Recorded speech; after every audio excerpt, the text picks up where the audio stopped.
he went to the same school as David Beckham. At 11, he posed for a photo next to Beckham alongside a girl who would later become his wife. He would name Tom Brady as his greatest inspiration, and even name one of his dogs after him. And at the age of 8, Arsenal rejected him for being overweight and not athletic enough. But that same boy from the photograph would become the all-time leading goal scorer for Tottenham and England. This is the story of Harry Kane. My voice is gone. Harry Kane was born on July 28, 1993, in East London and grew up in Chingford. Football had been part of his family for generations. His grandfather played at a strong semi-professional level, while Kane's Irish roots stretched back to Connemara and Limerick. But Harry wrote his first personal football manifesto at the age of 5. In a school assignment, there was one short line: "I can crawl, I can cry, I can swim, I want to play football." You have to admit, that is a pretty clear career plan for a 5-year-old. He attended Chingford Foundation School, the same school David Beckham had attended years earlier. That was also where Harry met Katie Goodland. At 11, they posed for a photograph with Beckham at the opening of his academy. At the time, they were simply two school children standing next to the biggest English footballer of that era. Years later, Katie would become Kane's wife and stay beside him throughout his entire journey. We will return to that photograph when we talk about his life away from the pitch. At 6, Harry joined Ridgeway Rovers. During his first training session, he volunteered to go in goal because the other children were afraid of the ball. His parents quickly suggested that the coach try him outfield instead. In his first season, Kane scored more than 40 goals. And did you know that he later trained specifically with a goalkeeping coach? It helped him understand how a goalkeeper moves before a shot and what he expects from a striker. Remember that detail. Years later, England's best striker would find himself in goal again, and the result would be very funny. Arsenal soon signed him. The story lasted only 1 year. At the age of 8, the academy released Kane because they considered him too heavy and not athletic enough. Arsene Wenger would later call that decision one of the biggest disappointments of his career. How would you have reacted at 8 years old? Would you have decided that the door to professional football had already closed? Kane's parents took him back to Ridgeway before driving him to a trial at Watford. There, Harry scored a hat-trick against Tottenham's youth team, and Spurs scouts immediately brought him into their academy. And the future record-breaking striker actually began as a defensive midfielder. He did not have much pace, his body was still developing, but the coaches immediately noticed his desire to work. On his 16th birthday, Kane signed his youth scholarship, followed by his first professional contract a year later. He then scored 18 goals in 22 matches for the under-18 team. It looked as though the door to the first team was already beginning to open. In reality, 4 loan spells were waiting for him: a broken foot, months without goals, and a place on the bench at a club that would one day become Premier League champion. And it was there that everything would be decided. Would Harry Kane remain just another Tottenham Academy graduate, or begin turning into a striker who could no longer be ignored?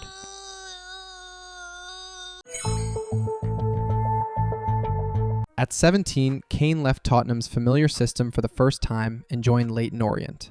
England's third division, experienced defenders, difficult pitches, and absolutely no special treatment because of his age. In his first match in the starting lineup, he scored against Sheffield Wednesday and finished the season with 5 goals. It sounds like a perfectly solid beginning, but it still did not earn him a place in Tottenham's first team. His next stop was Millwall, a club fighting to survive in the Championship. Kane failed to score in his first 8 matches. Imagine yourself in his position. You've been sent away to prove that you are ready for the Premier League, and the goals have simply disappeared. After how many matches would you start to panic? Kane kept playing and gradually found his rhythm. 7 goals in 14 matches helped Millwall stay in the division, while Harry himself was named the club's Young Player of the Year. And here's a small thread to remember. Kane would later say that Millwall turned him into an adult footballer. But the real test began immediately after that success, in the Premier League. In August 2012, he joined Norwich City. In only his second match, he broke a metatarsal bone in his foot and was ruled out for several months. After recovering, he received little playing time, failed to establish himself, and returned to London. 12 days later, he was sent out on loan again, this time to Leicester City. And here the situation became even more unpleasant. 2 goals in 13 matches, a place on the bench behind more experienced strikers, and defeat in the championship playoffs. The funny thing is that only a few years later, that same Leicester would become Premier League champion, while Kane and Tottenham were fighting them for the title. Football sometimes writes better scripts than we do. Let's stop and take stock. By the age of 20, Kane had already experienced 4 loan spells, a serious injury, and only a few short periods in which he had genuinely looked convincing. Would you have given him another chance in Tottenham's first team? After Leicester, Kane decided that he did not need another journey away from the club. He returned to Tottenham and began fighting for his place, without making loud statements and without any guarantee that the manager would even use him in the Premier League. And then came the match against Sunderland. That was where the version of Harry Kane, who could no longer be sent out on another loan, finally began. On April 7th, 2014, Kane started a Premier League match for Tottenham for the first time. The opponent was Sunderland. Harry met Christian Eriksen's cross, scored his first league goal, and then found the net in 2 more matches in a row. After 4 loan spells, he finally received the chance he could not afford to waste. That summer, Mauricio Pochettino took charge of the team. At first, the coach doubted whether Kane could handle the intensity of his pressing system. Harry responded in the way he always did. He bought a second house near the training ground, lived there during the working week, arrived among the first, and left after everyone else. It sounds a little crazy. Although, when your job is scoring goals in the Premier League, an apartment next to the office does not sound quite so bad. Kane became physically stronger and gradually changed his game. He dropped into midfield, played passes, opened space for his teammates, and then returned to the penalty area to finish the attack. This is how a striker appeared who could play as both a number 9 and a number 10. And now, let's return to the question from the first act. Remember the boy who trained with goalkeepers? In October 2014, Kane scored a hat-trick against Asteris in the Europa League. Near the end, Hugo Lloris received a red card. Tottenham had no substitutions left, and Harry went in goal. He let the very first free kick slip underneath his hand. Yes, understanding goalkeeping psychology helped him become a goal scorer. For some reason, it did not help Kane himself that night. Put a plus in the comments if you already knew about this moment. Under Jose Mourinho, his influence became even greater. In the documentary series, the coach told Kane, "Yesterday, I watched you train, and I have no doubt that you are a leader. Your status has to grow to the level of the biggest movie stars in the world." In the 2021 season, Kane became the Premier League's top assist provider with 14 assists. He was now controlling attacks, leading his teammates, and demanding to play almost every match. On one occasion, a coach suggested that he sit out a friendly for England. Kane's response explained his character perfectly. "I am going to play, in every match. I want to score goals and break records." Would you want a teammate like that? Kane became England captain, won the Golden Boot at the 2018 World Cup, and scored 213 Premier League goals for Tottenham. The goals kept coming, but with them came one uncomfortable question that the press asked him after every new season. "Harry, where on earth are your team trophies?" By the end of his time in England, Kane had already become Tottenham's all-time leading goal scorer and the captain of the national team. Scoring goals had stopped being the problem a long time ago. The question now sounded different. Why had a player of this level still won nothing? With Tottenham, he reached finals and challenged for the league title, but every season ended in the same way. His individual records kept growing, while his collection of team trophies remained empty. After England's defeat in the European Championship final, Kane said, "Losing a final in front of millions of people is the worst feeling in the world, especially when everything is decided in a penalty shootout. But those scars give us invaluable experience and make the team stronger for the challenges ahead." Do you believe in football curses? Or are stories like this simply convenient when one player spends years trying to reach a trophy? In the summer of 2023, Kane made the biggest club decision of his career and joined Bayern Munich for 110 million euros. The choice looked perfectly logical. The Munich club had won the German championship for 11 consecutive seasons. It seemed that all he had to do was arrive and wait a little. And immediately after his transfer, that winning streak ended. Kane scored 36 Bundesliga goals and won the European Golden Shoe, while Bayern finished a season without a trophy for the first time in many years. The Harry Kane curse instantly appeared online. Put a plus in the comments if you remember how many memes were created at the time. Harry himself kept working and quickly understood the difference between the two clubs. At Tottenham, going a couple of matches without a win was not treated like a catastrophe.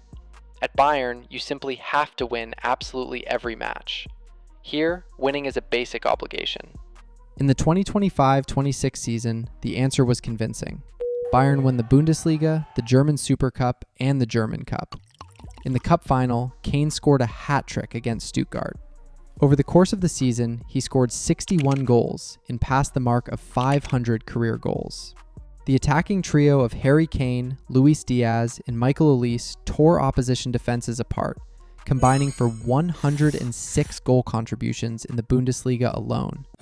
So, was the curse finally over? For his club career, it certainly looked that way. But the Champions League still ended painfully in the semifinals. Kane's late goal could not save Bayern in their battle against Paris Saint-Germain. Now the main question had moved to the national team. The trophies in Germany had ended one debate, but the career of England's captain was still being judged by the World Cup. And in the summer of 2026, Kane received the chance to end that conversation once and for all. In the summer of 2026, England arrived at the World Cup with Thomas Tuchel and one clear objective. The team had completed a perfect qualifying campaign, 8 victories and not a single goal conceded. For Kane, the tournament began immediately after the best club season of his career. He scored twice against Croatia, then endured a difficult 0-0 draw with Ghana. His goal against Panama allowed him to break Gary Lineker's legendary record of 10 World Cup goals, and made Kane England's all-time leading goalscorer at the tournament. Then came a late brace against Congo, a penalty against Mexico, and 120 minutes of battle against Norway. What do you think of that tournament from the captain? Kane was not at the center of attention in every match, but England reached the semifinals once again. Harry himself arrived there as one of the leading contenders for the Ballon d'Or. He explained his motivation like this: "I play my best football when I am completely calm mentally. Some people are motivated by money, but I am not one of them. Money is simply a nice bonus that comes with our profession, but it cannot bring genuine happiness." By that point, he already had the German League title, the Cup, the Super Cup, 61 goals in one season, and more than 500 career goals. An England victory at the World Cup would make Kane the main favorite for the Ballon d'Or. Even without it, his season was already almost impossible to ignore. And now, let's return to the photograph from the beginning of the story. The girl standing beside 11-year-old Kane and David Beckham became his wife. Harry and Katie began dating after their school prom. In 2017, he proposed to her in the Bahamas, and in the summer of 2019, they held a private wedding on the coast. Today, the couple are raising 4 children. After the move to Germany, the family experienced a serious scare. The children were involved in a car accident near Munich. Fortunately, they escaped with only minor bruises. Kane has 2 Labradors at home, Brady and Wilson. They were named after quarterbacks Tom Brady and Russell Wilson. Put a plus in the comments if you already knew that detail. Harry avoids alcohol and rarely appears at parties. His favorite meal is a medium-rare steak with peppercorn sauce. And he takes golf so seriously that he once arrived at a hotel mini-golf tournament wearing professional clothing, a cap, and a glove. His England teammates definitely noticed. Kane later even played a full round of golf with Donald Trump and described the experience as absolutely surreal. "Tom Brady is my greatest inspiration and role model in life. His example showed me that hard work and belief in what you do will always overcome the doubts of others. I want to finish my career without a single regret, knowing that I got everything possible out of my body." And now the question for you. Has Harry Kane already earned his place among the greatest strikers of his generation? Or does he still need a trophy with England? Kane said that he wanted to finish his career without regrets, knowing that he had pushed himself to the absolute maximum. And judging by everything we have seen, he is not finished yet.